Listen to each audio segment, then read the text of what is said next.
Hey there, Dave Paulides, Canada Missing Project, a copyrighted edition for our video page. And we're at a place called Lions Lake. It's sort of the gateway to Glacier and Hungry Horse Reservoir. Lots of birds in the air, butterflies. It's a beautiful place right now. And it's kind of private. A lot of people don't come here. It's a great place to have a picnic. And kind of has an interesting history. The backside of the lake here, 2 years ago, a teenager was walking around the lake and he was chased by a grizzly bear. So I got my bear spray, got my gun, and here alone right now, love it. So I have some very interesting letters for you today, and we'll get right into it. It says, Dear Mr. Paulides, please know there are many of us who have reserved sharing our kindest thoughts toward you and your family. Out of tender respect for your personal boundaries, know that we are a beautiful human phenomena caring about someone we have never actually met. Yet we have met your meticulous work via video, podcast, and print. Thank you for safeguarding us, for your tedious focus on the details that would have otherwise eluded us that we now care about. And not just related to the scores of those suddenly gone missing in the wilderness, but those who have suddenly gone missing from our lives, like Ben. Your painfully delivered messages regarding mental health are like your continued urging for us to carry a locator beacon. Many of us are now aware of the importance of being with that locator beacon for our troubled loved ones, and to be vigilant to respond, no matter how distant or weak those signals might be. You have emphasized the need for not trekking alone, for being prepared and not assuming everything is okay, especially in the presence of uneasy feelings or sudden silence in our surroundings. That's a great point. So right here, since I've been here, these birds have been chirping nonstop. Now, if all of a sudden everything went silent, you ought to be paying aware. Be paying close attention to that. And get out.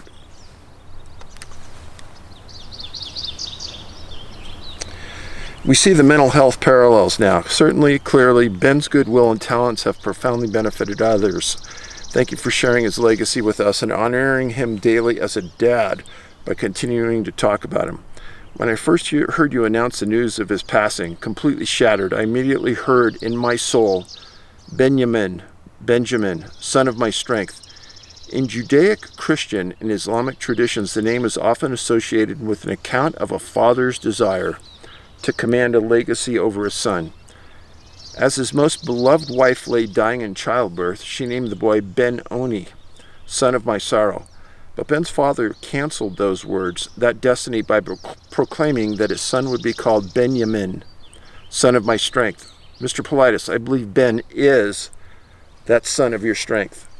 Not just a son born from strength of your youth, but that son in whom you continue to invest your love, and who now reciprocates that love by living on in your very heart, bringing you strength in spite of such great pain and loss. This is that divine and eternal love through which God reaches out to us through others. May you continue in that love. We're here for you most respectfully. Thank you very much. That touched me when I read it the first time, and it still does today. Next letter. Please bear with me. Read what I have to say. I would never lie to you. I would never exaggerate the truth, and what I have to say to make sense to you, as I quite believe you understandably know more to what is going on than you let us know. I really don't. That's what's hilarious. People always say, oh, what do you want to know? What do you know? All the information's out there. I'm not harboring anything that I don't know. This is not a criticism of you, Mr. Paulides, and people have to think for themselves to find the truth. Exactly. I live in a small village in southeast England. I've recently retired. I have no reason to write to you with lies or exaggeration. I'm not looking for recognition of any sort. My job was working in the docks and waterways. In fact, I am what you Americans call a normal Joe. Salt of the earth, we also call him. With one difference. I've been following 14 phenomena for years. I've not one person I know who shares my hobby that's outlining who I am. Please read on. Firstly, I must say how sorry I am to have read and seen your videos on the loss of your son, Ben. Let me extend my condolences to your family and friends. A gifted young man. His loss will be felt by many in my thoughts. Healing energy have been sent to you all. I used to sit in what we call a physical circle. The circle sat with intention of giving your energies to a physical medium to allow the spirit world to manifest in physical form, or what we call direct voice. During the seance, spirit would materialize through the medium. Trumpets would go on around the room by themselves, and if you were lucky, apports, A-P-P-O-R-T-S, please remember this word, would come through as gifts to people present. Voices would be heard and energy felt. This is just the basics. I've sat with 4 of these physical mediums over the years, and each seance is similar to this.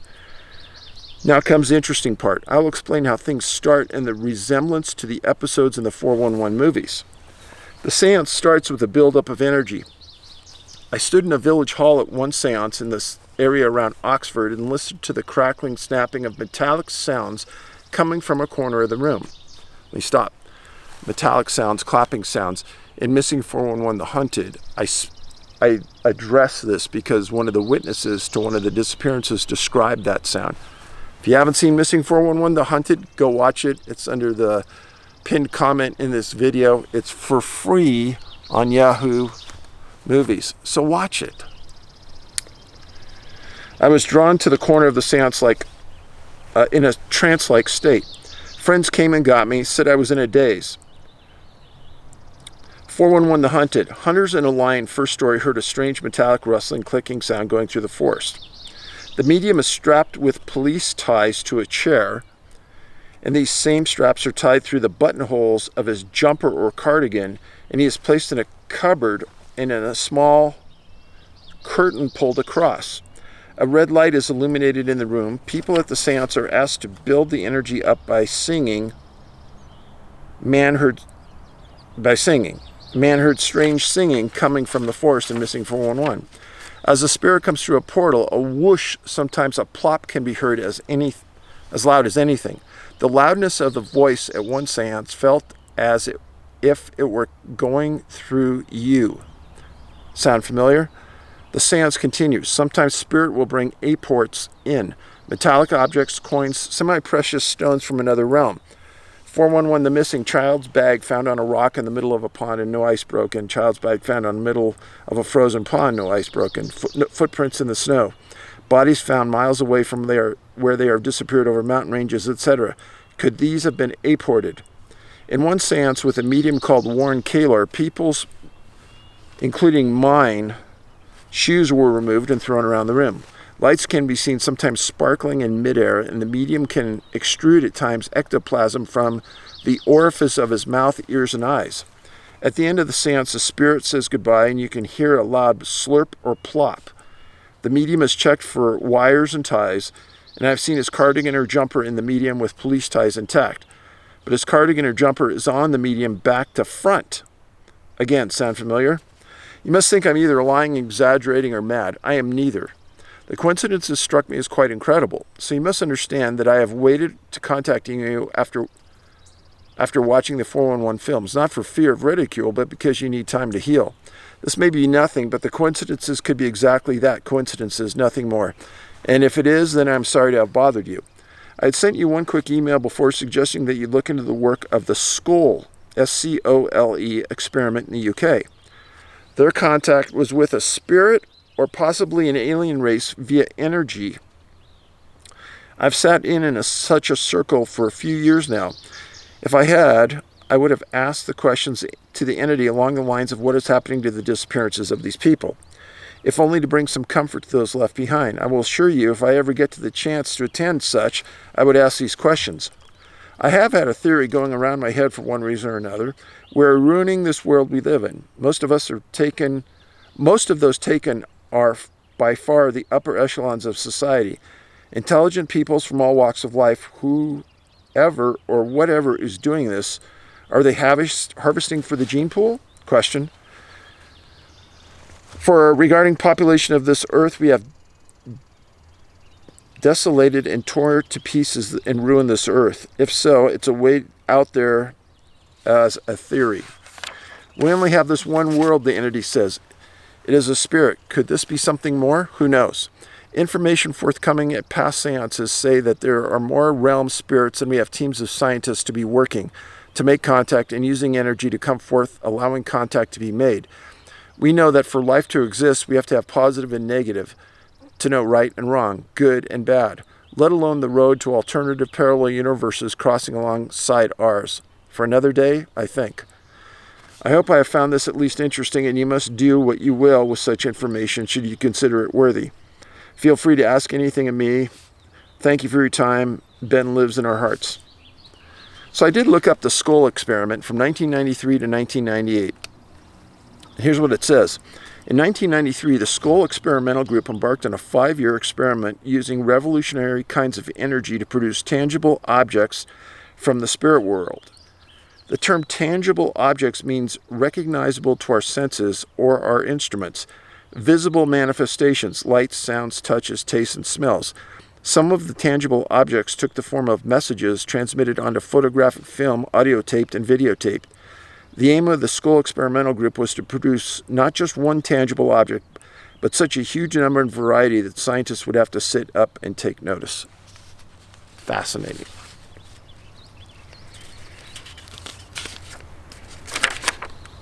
Something near and dear to my heart. And I talk about this for a multitude of reasons. Many years ago, I met people associated with the National Institute of Discovery of Sciences, a project funded by Robert Bigelow in Las Vegas. And I didn't know too much about Mr. Bigelow. But I can tell you this, that I know of nobody else in the world that has expended the funds he has to uncover some of the world's greatest mysteries. And if I had his wealth, I would be doing exactly what he's doing. He's a stand-up man to do this, and I admire his passion for understanding, because so few of us have that. Now, some things about Mr. Bigelow that were written in the New York Times, and I'm not saying anything out of school here, but he started what was called the Bigelow Institute of Consciousness. Is there life after death, and can it be proven? And he had a contest, and there was $1 million reward, and you had to follow this specific criteria, and they had judges. And at the time, I didn't understand really why he promoted this and why his interests migrated to consciousness and spirit world and life after death. Until I was told by somebody very close to him what had happened to him. And I want to get this right. So Mr. Bigelow's son took his life in 1992. That son's grandson took his life in 2011. Mr. Bigelow's wife of 55 years, Mona, died in cancer in 2020.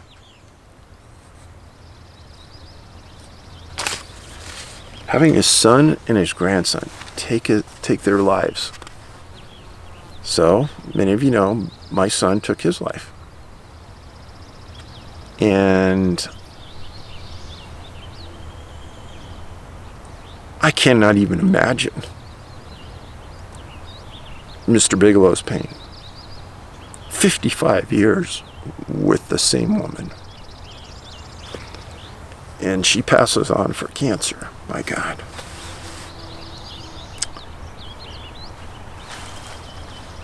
I'm sure that he would like to communicate with his son and his grandson and his wife the same way I'd like to communicate with my son. And I know he's got the ability to get specific resources together. And I know he's smart enough to get the right resources together.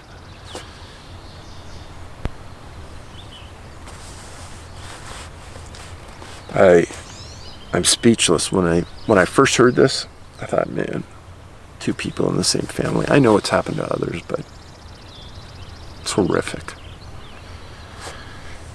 And I'm anxious to find and read the paper that wins that award. And I know that there were several people who submitted a paper. In fact, I know one person specifically really well who submitted a paper. But you might want to look into that. Bigelow Institute for Consciousness. And they have an online presence. And I suppose if there'd be a way to have an ongoing dialogue with the spirit world that could be measured, replicatable, not something that someone says is happening like a psychic, really can't be measured. Even though I'm not saying some psychics aren't good. I'm just saying that from a scientific perspective. So, I'm going to talk to you about 3 cases today. I think they're good ones. And each one brings home a powerful point. So the first case, March 5th, 2016, Columbus, Ohio. Joey Labute, 26 years old. He was an Ohio State grad. He lived in Columbus. And he went to meet his cousin and her husband at a place called the Union Cafe in Columbus. And he was a smart kid, close to his family. He worked for Morgan Stanley. He was, by everyone's description, warm, quiet, introverted, but friendly. So he met his cousin and the husband at the bar, and they talked for a while. He said he was going to get up and get a drink, and he stepped outside, and it was caught on CCTV, and he disappeared. Well, the cousin and husband waited for a period of time, went outside, waited by the car, his car that he drove there. Didn't show up, so they left. It was on a Friday night. Saturday and Sunday, they tried to contact him at his house. They couldn't do it. Monday, his parents got concerned, and the cousin told them where the car was parked. They went, and the car was still parked exactly where he had parked it on Friday night. They reported him as a missing person. There was a sports festival in town named after Arnold Schwarzenegger, kind of a big sports event in downtown Columbus that weekend. And massive searches went on for weeks. Again, this was March 5th, 2016. And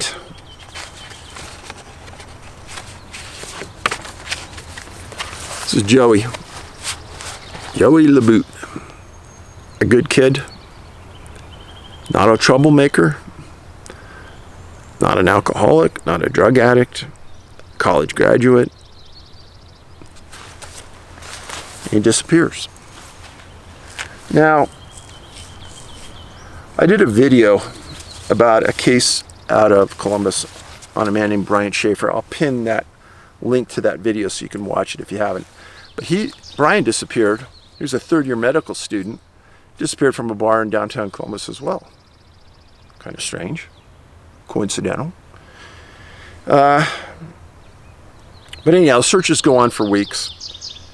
And not far from where Joey disappears, they found a body near a boat ramp marina into a local river.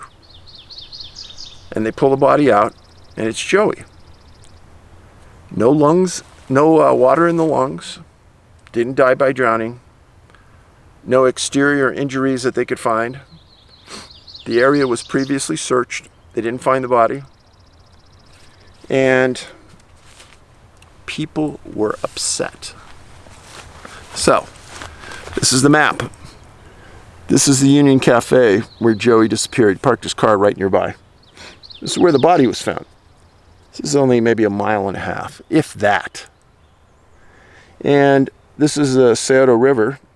And then there's a little inlet right here where there's a boat ramp and there's a small marina.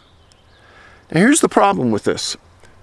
The flow of the river is such that it's not going to push a body into that area. And the police knew it. And you know what? I've said this before about Columbus police. They're good. Joey's cause of death couldn't be determined by the coroner. Sound familiar? And the police were smart. He said, well, we searched this area before, body wasn't there. All of a sudden the body's there. Well, the coroner said that Joey was dead before he hit the water. I've said that before about other cases. But now this coroner's paying attention, and the police are engaged. Now let me talk to you about politics for a second on homicides. Every time a homicide is logged in a city, powers to be in that city pay attention, because it's a statistic that the public looks at. And if something's thought to be a location is thought to be a safe city, they have a low homicide rate. Every homicide matters on the statistics sheet. The police in Columbus listed Joey as a homicide, even though they couldn't determine the cause of death and he had no injuries to his body. I thought that's phenomenal. I've never seen that done. But damn, I'm really proud of those people. Great job. And I know Joey's parents were just devastated because they loved their son, they had a great relationship, and there were so many open-ended questions. But this is a lot of the cases I wrote about in Missing 411 a Sobering Coincidence. This is what it's all about. How did the body get there? What happened after that point of separation when he left his cousin? How did he die? So, I've said this story before, but I'll say it one more time. I was traveling with Ben's hockey team, and they were playing in an East Coast city. And somebody was paying close attention to the team, and they realized that I was going to be there, and this person from a coroner's office said, Dave, I'm going to bet you're going to be in this city. I'd like to meet with you and talk to you about these cases regarding water deaths. I said, sure.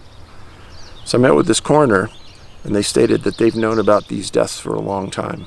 They've gone back decades and decades, and it bothers their team immensely that they can't figure out a cause of death. And they wanted me to speak at a coroner's conference, and this person tried to get me into that conference, but I think it was already full, and I couldn't. But coroners out there, physicians out there, I know that this has bothered you for many years, and there's much more to life and death than we understand. And the ability for a scientist, a physician, a coroner, a medical examiner, not to figure out why someone dies, it's troublesome. Second case. Second case involves former soldier, which is a little unusual. Ian Powers went missing November 12, 2018 from Santa Clara, California. Santa Clara is a suburb of San Jose. It's a super nice city. Some of the biggest technology companies in the world are there. Intel's there. And I spent tons of time in Santa Clara, in and around it, when I was working in technology. Well, Ian had come down with his girlfriend and their kids. He's 32 years old, come down from Spokane, Washington, to go to Levi's Stadium in Santa Clara. I know, they say Levi's Stadium is in San Jose. It's not, it's in Santa Clara. He was a U.S. Army vet, and at about 8:52 in the night, at night, when the 49ers are playing the New York, he says he's going to go to the restroom. Well, something happened, and Ian got confused, called his girlfriend, said he got lost, but his girlfriend described it as confusing. And the family was traveling through the Bay Area and a city called Antioch, heading to LA. And that night, Ian disappeared. So, this is Ian, Army combat vet. So, he disappears. San Jose police puts up their helicopter, And the Highway Patrol put up a helicopter, and they're searching the area where his phone was last pinged, which was right near Great America Amusement Park, maybe a mile from the arena. And he was trying to find the car where they were staying at, and that's where it was last pinged. And then his girlfriend said the phone went dead, which in a lot of these cases, this is what happens. So they search for him for a long time. They're not finding anything. The helicopter can't really work well because there's fires in the area from the drought. So it's a weather issue. And that night, his girlfriend reports him missing. Long search. And he's found. He disappears on November 12th. 5 days later, searching nonstop, he's found north of the place where his phone was last pinged in the San Francisco Bay in a place called the Alviso Marina. Alviso is part of San Jose, and the Guadalupe River bisected the area that he was in and flows into the marina area. And the thought is that he fell into the Guadalupe River, drowned, died, and the flow took him out to the San Francisco Bay, Alviso Marina. Well, the coroner said that he thought somehow or another he got into the Guadalupe River. That's not easy to do because it's all fenced. And then they said he fell in the river and drowned. Okay.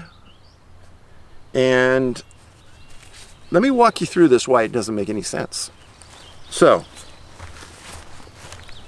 got your howdy doody map. So his phone was pinged here. Here's Levi Stadium. Phone is pinged here. Great America is right in this area. One of the parking lots for the stadium is right there. His body's located here up in the Alviso Marina area. This right here is the Guadalupe River. Now, a real confusing part to all of this is the Guadalupe River's fresh water. The coroner stated that Ian died of saltwater drowning. That's right. He had to have died in San Francisco Bay. How's that possible? He wasn't anywhere near San Francisco Bay. How did he get into the water at the marina? He did not die in that river. It's a fact. So, point of separation. Something happened to him after he separated from his girlfriend, and he got confused and his phone went dead. Unknown what happened point to point. It's not easy to get in the river. How did this happen? On a fun afternoon 49ers game. The minute I heard this happen, I was all over it. I started paying attention to it the minute it came across the newswire. And once they said they couldn't find him anywhere, my gut told me he was going to either be in the river or he was going to be in the bay. That's where he was. Feel very sad for his girlfriend and for the kids and his family. There's very little other than saltwater drowning. No other things about the condition of his body, nothing about if they found his cell phone. But that's Ian Powers, 32 years old, disappeared 11/12/2018, found 11/17/2018. Next case, salt of the earth kind of young man. James Cornfield from the United Kingdom. Missing July 25th, 2017 at about 2 p.m., 19 years old. He was camping with his cricket team at a place called Builth, B-U-I-L-T-H, Wells, and in Wales. He played cricket since he was 9 years old. He was described as extremely athletic, super smart, compassionate, good young man who worked as a farmer with his family on the family farm. His friends described him as brilliant. He went to a show and camped with his cricket team on July 23rd. And he was scheduled to meet his parents on the 25th, the day he disappeared. And he disappeared in the middle of the afternoon. Normal time for our disappearances is 4 p.m. He disappeared at 2, real close. And let me explain this to you. It's the map. So, this is the city he was in. Now, the river W-Y-E flows here. There's a confluence of 2 rivers here. This is important because many of the disappearances, there's this confluence of multiple rivers. Start paying attention to that. This is almost in the middle of Wales. But remember, it's an island. So, as I've said many times, water plays a predominant characteristic in all these. This is James Cornfield.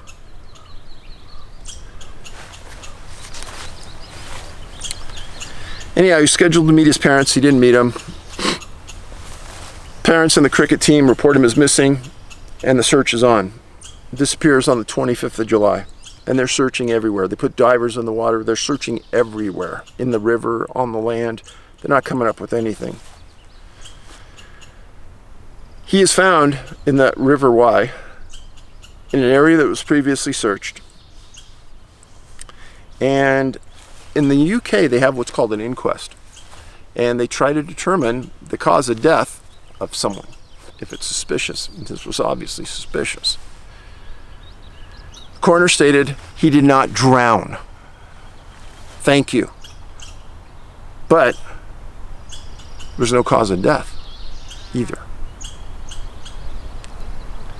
No, they described that there was no evidence of assault. There was alcohol in his system. He had been drinking with his team. The coroner and the law enforcement made an idiotic statement that, oh, maybe he tried to cross the river and he didn't make it. His parents said that's completely insane. My son wouldn't do that. There's bridges all throughout this area. The family was absolutely tormented by the lack of details on the case and what possibly could have happened. And that's the story on a lot of these incidents. There's this time frame between point of separation and when the body's found where you don't know where the body's at, but then it all of a sudden shows up in an area that had been previously searched, as did in James. Unknown cause of death, water, athletic, fits the absolute profile specifically of every young man I wrote about in A Sobering Coincidence. James' family obviously devastated because he was an integral part of the family, part of the farm.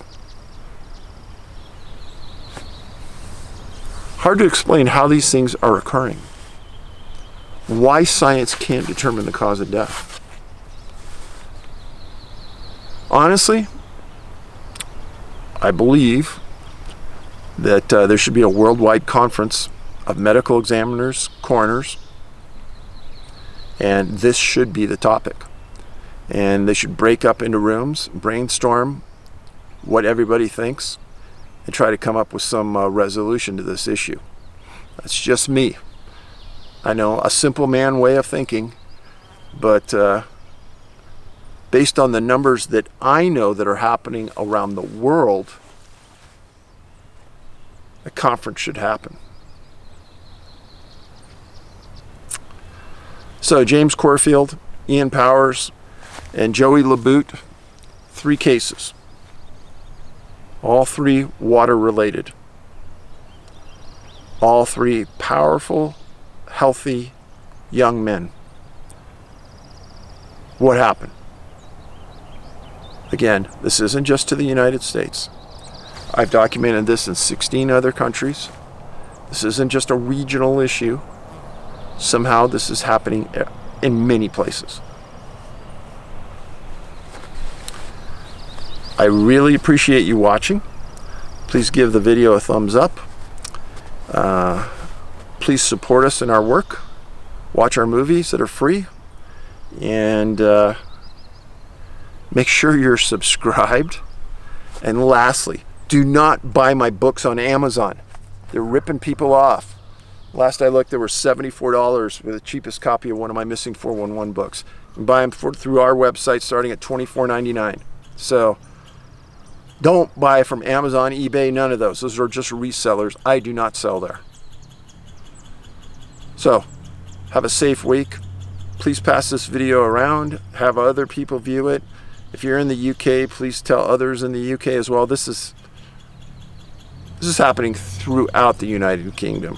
In fact, probably the last 15 years, it's been more prevalent in the UK than it has been in the United States. So, Canine Missing Project, thank you for your support. Have a safe, I hope you have a fun week. Thank you for watching. I'll give you a scan here, let you see the rest of the lake.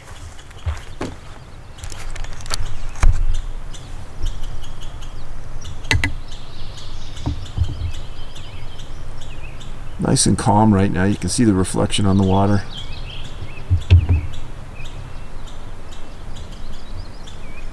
It's a beautiful area. There's a trail, a real defined trail that goes around the lake.